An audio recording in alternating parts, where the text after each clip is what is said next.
Hi, I'm Pastor Dave, and welcome to this episode of The Final Hour. We're going to give you inside access to the IDF. We're going to be walking in their shoes. In this video, would you like to know what's going on in Syria right now within the last few weeks? Not a year ago, but what's happening in Syria right now? Would you like to see inside a terrorist tunnel? We've heard about them, we've kind of seen little pictures, but would you like to walk inside and see what the tunnels look like firsthand? And would you like to know what it's like to be a teenager in Israel preparing to serve in the IDF? We're going to cover all three of those things in this episode. We're going to be walking in the shoes of an IDF soldier. What's it like to be a part of the IDF? Now, I want to start off with the teenager aspect of it. You know, in America, teenagers in high school, they're looking forward to, going to prom, they're looking forward to going to college or going to trade school. They're looking for their life to really begin after high school. That's not the way it is in Israel. In Israel, you're not looking for college, you're not looking for a job afterwards. You know that you're going to be serving in the military. You know that that's your calling. If you're a female, you're going to be serving 2 years. If you're a male, you're going to be serving 3 years minimum. So you know from 18 to 20 or 21, you will be serving in the military in Israel. And the process of that begins your junior year in high school. So from the time I was talking to two young ladies over there. One is Israeli. I believe her dad was military, so she kind of grew up in that, understood that. Her dream is to be an F-35 pilot, to be a fighter pilot. So she's just beginning her time in the Air Force, in the military. It's going to take her 3 years. To become a fighter pilot in Israel, it takes 3 years. And it's a pretty intensive 3 years. And she was saying that anytime they can cut you at any time in the 3 years, and they can cut you for any reason at all.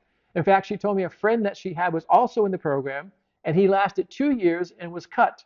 And I said, well, why did they cut him? And she said that he was classified as being unmotivated. So I'm not sure what that means, but they didn't see him being motivated enough to continue in that last year and become an F-35 pilot. So the class that begins that, she was telling me, it has 300 to 400 people applying for it and trying to get in, and only about 10% actually make it. And through the whole process, when it comes to females, only about 1% actually become fighter pilots. So she has her work cut out for her, but getting to know her, I think she might actually do it. She was a pretty sharp young lady. That was one I spoke to. Another one was an American. Their family moved over there. She has 3 brothers and sisters, so a family of 6 was from America. They moved over to Israel. The whole family moved over there, felt God was calling them there. Their son, who's the oldest, is already serving in the IDF. And the second daughter now, who is 17, is beginning the process. So I had a chance to talk to her as well about the process and what it looked like. So I had an 18-year-old Israeli young lady and a 17-year-old young lady from America, both in the process of joining the military. So this is what it's like for them.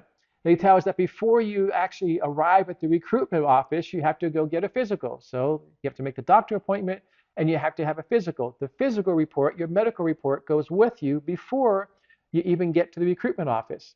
And then once you do that, you go in and you have a personal interview, and then you have some computerized tests.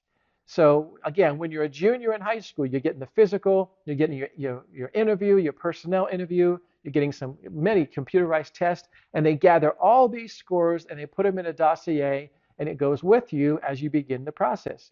So your physical profile, once you have a physical, basically agility test, there's several of them, the score ranges from a 21 to a 97.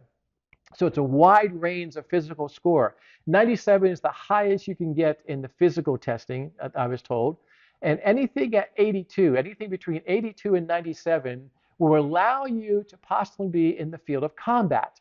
If you scored less than 82, it's questionable. If you score less than 64, you're definitely not eligible for combat duty. You will be assigned some other duty.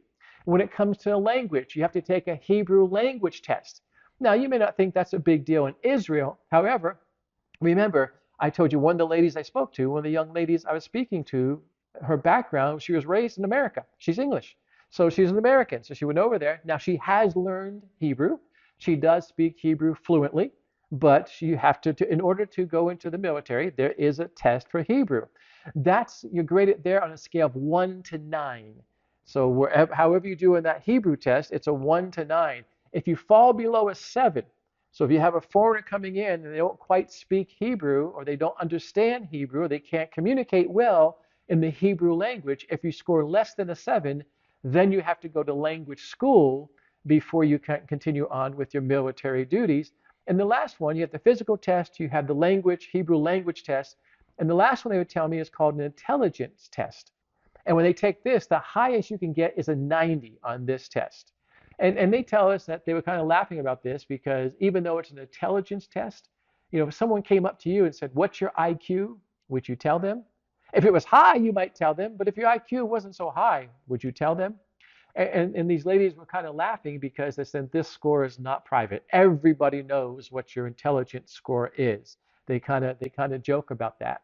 Now, 100 days before you actually get called into duty, you have to attend what they're calling a Zoom meeting. And it could be a group Zoom meeting, but you have to have an oral presentation. They will assign you a topic, and you have to bring an oral presentation to this Zoom meeting. Again, it's a group.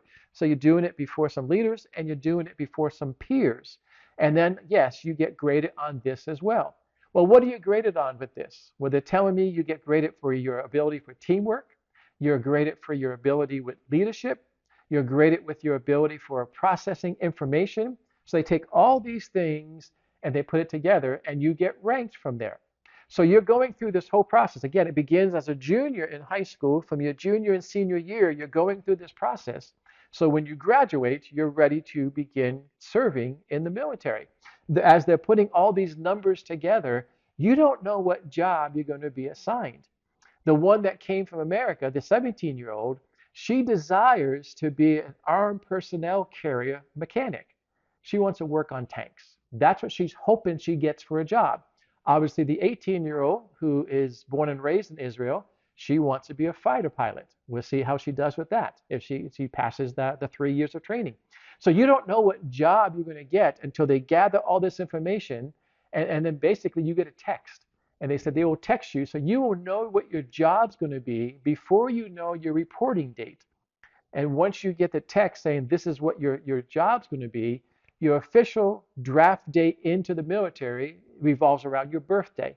And then once you're told to report, you don't know if you're going to the Army, if you're going to the Air Force, or if you're going to the Navy. Are you going to be working on planes? Are you going to be working on ships? Or are you going to be working on ground? Are you going to be a part of combat? Are you going to be working on material? You don't know until about 60 to 80 days beforehand. So you will be assigned your job.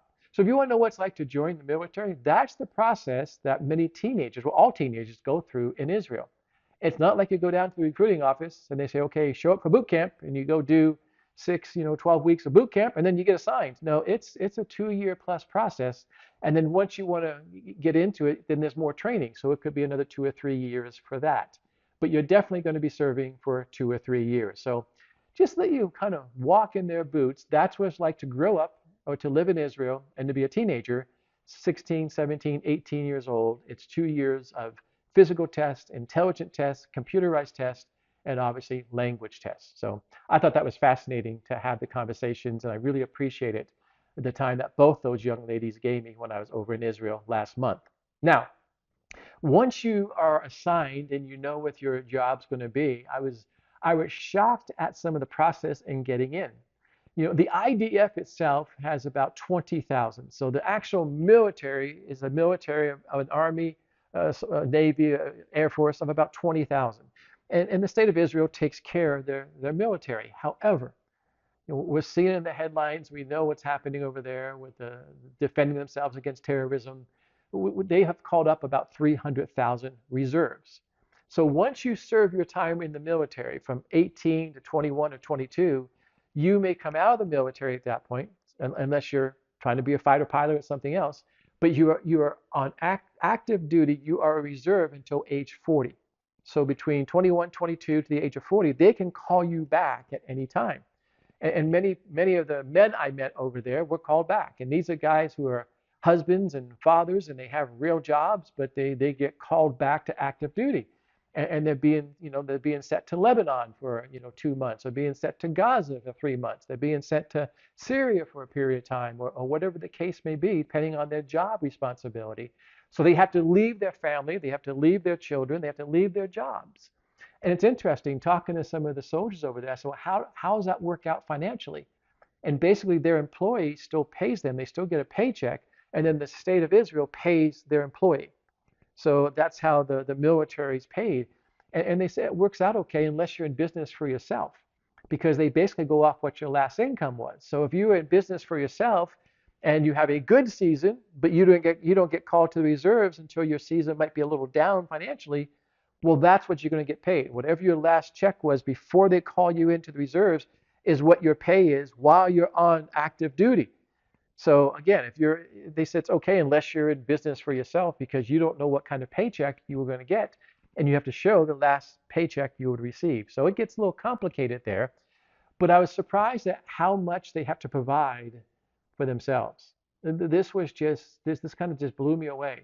When you're a teenager and you're getting ready to go into the service, parents a lot of time will actually put an Amazon shopping list up, because when you get recruited into the military, you might get a uniform, you would get your gun, but you may not get everything that you need.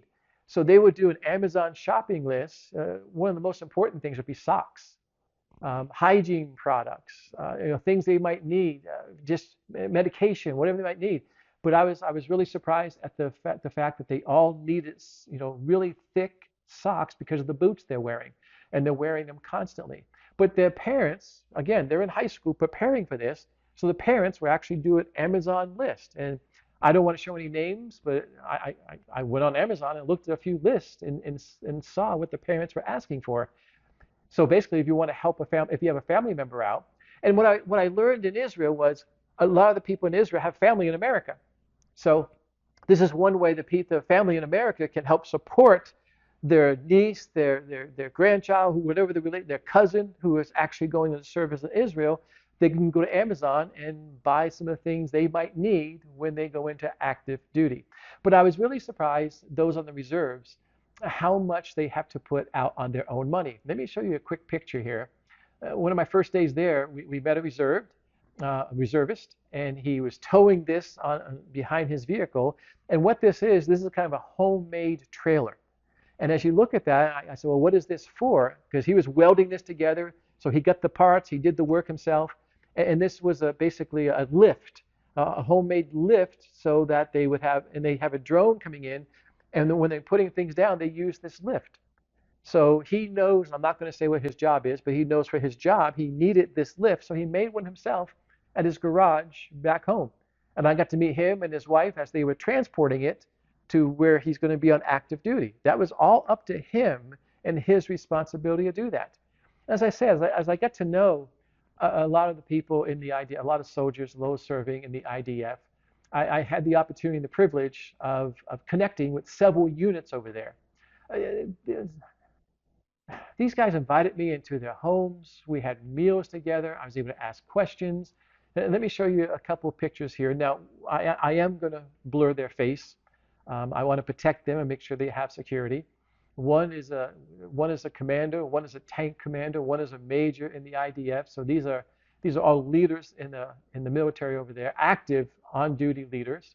One is there full time. Two of them are reserves. So two have left their jobs as they're getting ready to go. And I don't want to say where they're being sent to, but they're on active duty. And just breaking bread with them and having some conversation with them and just getting to hear them. And the house that we were in, he had a 5-year-old daughter, and the 5-year-old daughter was doing gymnastics, and she was having a great time, and he was applauding and just loving on his daughter. And I thought, this man's being called into active duty. So the wife now has to kind of take on all the responsibilities. And he may be called for 2 months, but 2 months could go into 4 months, and you just don't know when you're being called up on active duty, because you don't know what's going to happen in the region you're being assigned to. So it gets very complicated. And again, the reserves don't have all the equipment that they need. And I was shocked, and well, I was excited about this too, because I said, well, what do you do then? And they try to raise funds, they try to help. And if you've been following this series, or if you've been following me on Interpret Your Times, or if you've been following my church, Standing Stones Community Church in Phoenix, you know the last, since I've been back, the last month or so, we have been trying to raise funds for an account, a fund that we call Bless Israel. And we've been successful at raising funds. And what are we going to do with those things? Let me, again, show you some pictures here. Uh, I'm being told, again, the military is saying this is what we need. We need some night goggles. We need both single vision and dual vision. So I was out one night with them up by the Lebanon border. I'm showing you a picture here. And I said, well, what do you use the night goggles for? And it makes a huge difference. I was trying to put my cell phone up there as I had the goggles and trying to get a picture to show you what it looks like, but it's a very important tool that they have. I can see how this will save lives over there. And of course, you have some of the uniforms they need, some of the outfits they need. The most important thing that they need are the vests, the vests that have the plating that will protect them. And I'm going to show you a video in a little bit where I'm going to have a soldier actually walk you through how complicated these vests are. It's not just you throw a vest on and you're ready to go. It's much more detailed and extensive than that. But we've been able to raise some funds to help support this and to help buy some stuff and send it over to Israel for reservists and those in the IDF. And let me, as I was able to spend time with those who are serving now, one of my first days there, I was in a vehicle with an IDF special ops. Again, I'm not going to mention names, but somebody serving in special ops, and he said, "Hey, we're gonna patrol the border of Gaza. Do you want to go?" I didn't even hesitate. I said, "Yeah, I want to go." And I hopped in, and here's a video of drive. It's about a 20-second video. And you see here that we're actually patrolling on the dirt. We're patrolling the outside the border of Gaza. Now, I want you to kind of keep this video in mind. We're just driving on the dirt. You may think, well, that's no big deal. It's a bunch of bushes, and you're just driving through that on a dirt road. But as I do that, let me show you some pictures here of what the IDF has confiscated with that. Now, these pictures I'm showing you now are some grenades and some parts of an IED. Now, if you don't understand the IED, you may hear about American troops over in Afghanistan or Israel troops over towards Gaza, where their vehicles are driving it over and being blown up, and soldiers be losing their lives because an IED went off. And you might think, don't you see those in the road? Don't you understand them?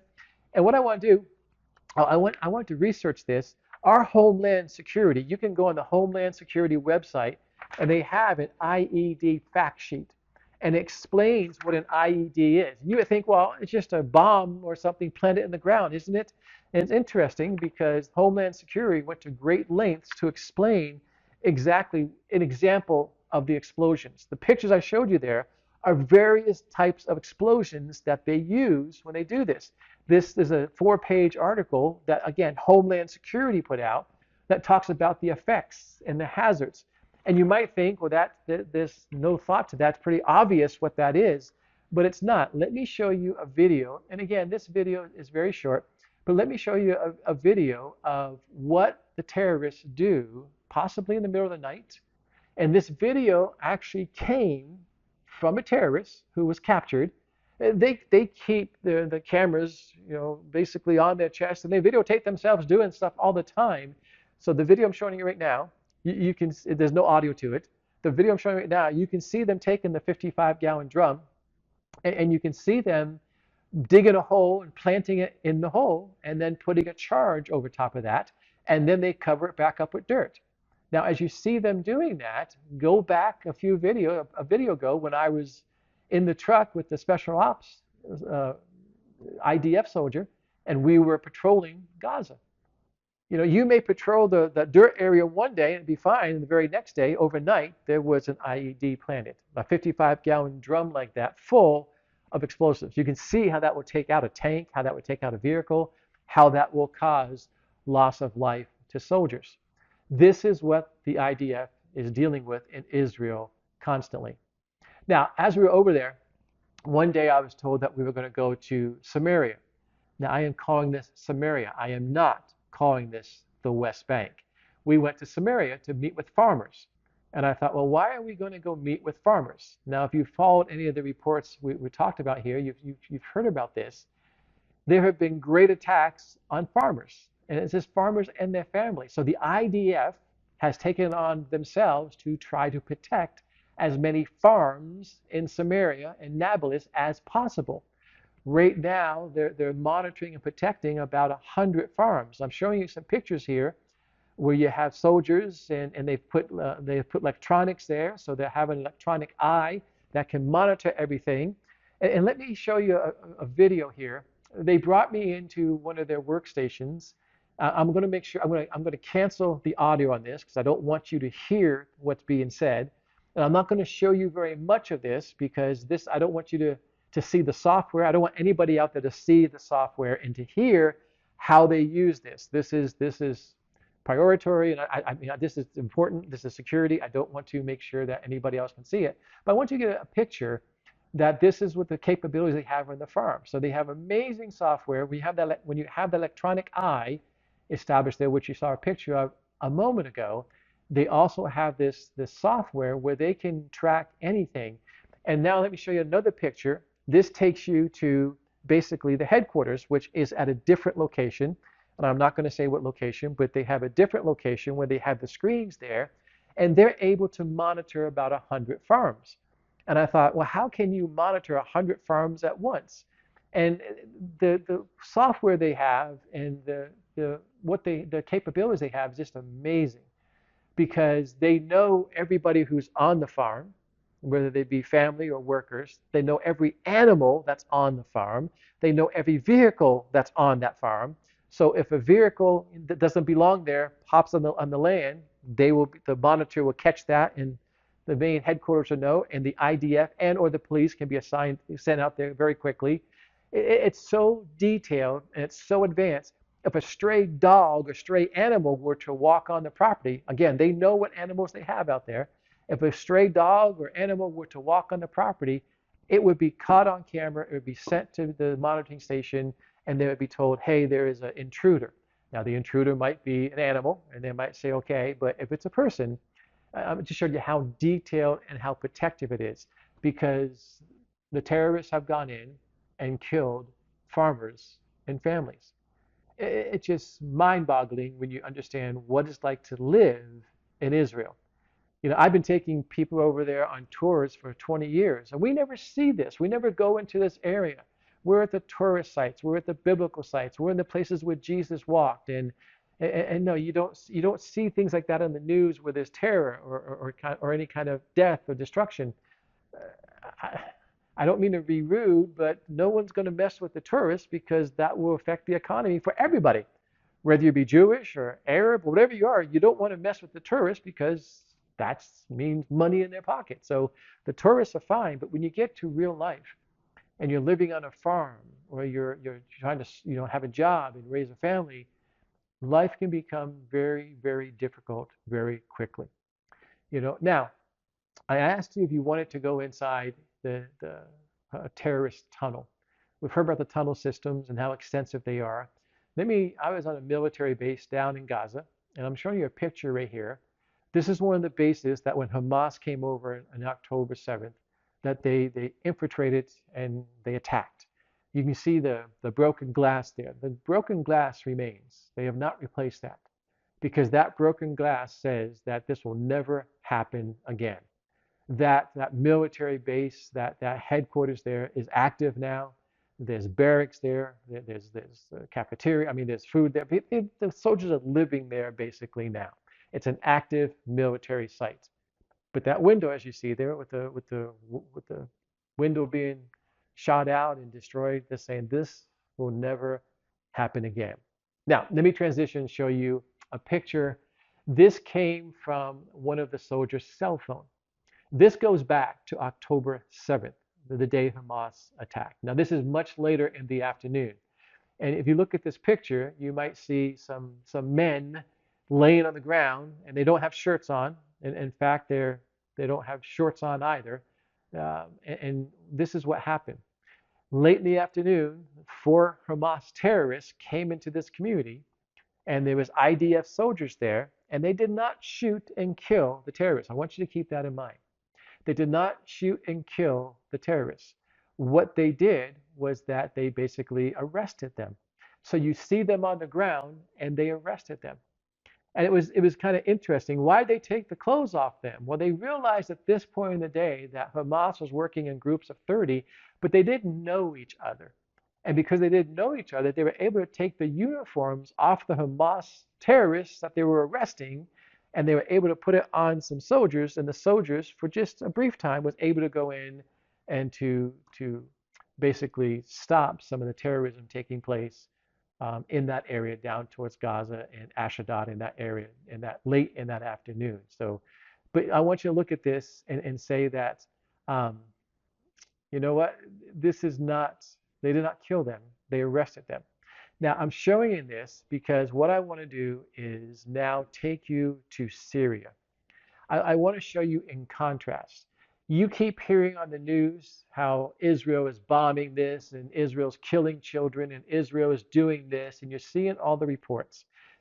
I showed you a picture from October 7th where they arrested them. They did not shoot and kill the terrorists. There were a lot of terrorists who were shot and killed, but in this case, they weren't. Now, let me take you to show you in contrast what's happening now. Again, when you look at this, it's almost 2 minutes, this video. And I want you to, see how the terrorists in Syria are treating prisoners, basically, as they're capturing people. And if you look on the right-hand side, you will see some of the terrorists holding their cell phones up, videotaping what's happening.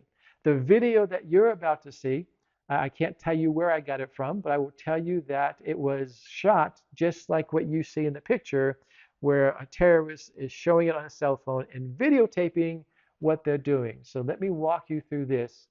Again, this is about 2 minutes, and you can see how brutal they are with the prisoners they're capturing.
I hope you were able to just kind of be shocked, angry, bothered by what you saw. There was no reason to be hitting them with the butt of their guns. There was no reason. I mean, these men had their hands tied behind their back. They had things over their head. There was no reason to treat them the way they did. That is what Hamas does. That is what Hezbollah does. That is what happens over in Iran. This is how the enemies of Israel behave, in contrast to what Israel's doing. How before Israel attacks, they will drop leaflets and say, we're going to take this building out. This building is being used by the enemy to gather, information. They're gathering security information. We need to knock that out. So they drop leaflets and say, get out. They arrest. They don't kill. They make sure civilian life is not threatened and not taken away to the best of their ability. When the enemy puts civilian life at risk, their hands are kind of tied up. Now, I wanted to show you in Syria, which you just saw. I want you to understand what it's like to be a teenager preparing to go into the military. Let me take you now inside a tunnel. We've all heard about the tunnels and what's happening over there and how dangerous they are. Let me give you a first-hand look into the tunnels. And again, this will run just briefly. And as we're doing this, the commander is going to be speaking Hebrew. So we're going to mute him because you're not going to understand Hebrew anyhow. But as he's showing you this, as this video is playing, I want you to look at the living quarters. I want you to see what they have in there. Look at the weapons that they have at their access. They can pull at any time. This is why it's so dangerous for IDF soldiers to go into the tunnels, because the tunnels breaks off and go in different directions. So you may be where the bedding is and think you're okay, but to the right or to the left, terrorists can come out because they know the tunnels and you don't. So as you're walking through this, you kind of get a picture of what it looks like. In talking to the special forces over there, he was telling me that out of 100 tunnels, at least 20 of them are wide enough and tall enough they can drive trucks through. So again, right now you're walking through and seeing what it's like to be in a terrorist tunnel. The infrastructure, the money spent, how they hide, what they do.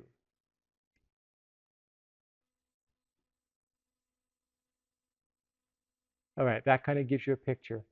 I just wanted to allow you to see what it's like to actually be inside one of the tunnels. Now, because the IDF, especially the reserves, are so at risk, one of the things that we've been trying to raise funds for, and one of the things that we have raised funds for, is vests, protective vests. Now, I don't know about you, but when I heard that they needed vests, I thought, okay, well, you just get a vest and they put it on. But it's much more extensive than that as far as what they need, where the protection goes. It's more than just a breastplate. It's more than just having a vest. So I had one of the special ops soldiers take his time. We laid it out on a vehicle, and he walked us through what it entails to actually put together and wear a vest. So let me show this. Let me play this video for you, and let him narrate it and explain to you what this looks like and what's involved. That's for him. Hi, Standing Stones. It's your Israeli friend. So right here you can see a sample of one of the kits that you helped and showed your support with. So this is actually a personal combat gear kit, or how we like to call it, like a pre-first aid kit that helps you to avoid being injured. So you can see here under the pouches, this is the plate carrier itself. It has a quick detach. It goes both ways, so the back is the same. So we have all the pouches here, magazines, all sorts of stuff, first aid. This is actually also a plate carrier to protect the lower abdomen. This belt is actually load bearing and reduces the weight from the operator's shoulders, which is a very common injury in long combat, because it presses down on the user's shoulders and actually grinds the shoulder joints. So this is actually very helpful. It's also used to install other pouches on it. And then there's the protective armor. So this is strike face. You can see the shape it has, so it catches the user's shape. It's a dual curve. It's not just the highest level possible. You can feel it you cannot feel it on video, but your ambassador here can. So it's actually a dual component, which means it crashes the bullet's shot at the user, this way spreading the force led by the bullet, and then the second layer absorbs the shrapnel. So it's very lightweight, a very big coverage area, and very effective. Then there's the second layer, which comes underneath it, increasing the coverage area against shrapnel. And then one of the most important ones is the side body armor, which is this. It is being installed on the vest on these straps, and then covers here, like so. So it covers the heart from the side, the lungs, some of the kidneys, depends on the angle. Facing back, this is actually covering the kidneys, but yeah, anatomy depends on the angle you're being shot from. So this kit, with this kind of ballistic plates and all the necessary pouches, this is absolutely naturally, that's the bag. Grenades, dump pouch, here we put all the empty magazines. Crucial, everything that saves time saves lives in combat. So this kit that you got here, it's one of two pieces that he purchased, and this is absolutely saving 2 souls in Israel in this troubled times and in this battle to come. So thank you, and I'm a time. All right, so there you see what it's like to be involved in the IDF, to be recruited and assigned a position in the IDF. You see what's happening in Syria and how terrorists treat prisoners. You've been in the tunnels to understand what it's like to see the living conditions, how close weapons are, what kind of things are in there. Grenades can be tossed, some trucks can be driven through. And now you've seen the protective gear that the reserve soldiers especially needs in IDF to serve in the military. Again, there is not a war in Israel. There is not a war in the Middle East concerning Israel. What Israel is doing is they are standing up and fighting against terrorism. The world will call it a war. It's very easy to call it a war, but they are defending themselves. And really, they're defending the entire world without people knowing that. And they are standing up against terrorism. So, Psalm 122, verse 6 says to pray for the peace of Jerusalem. And it's not a suggestion, it's a commandment.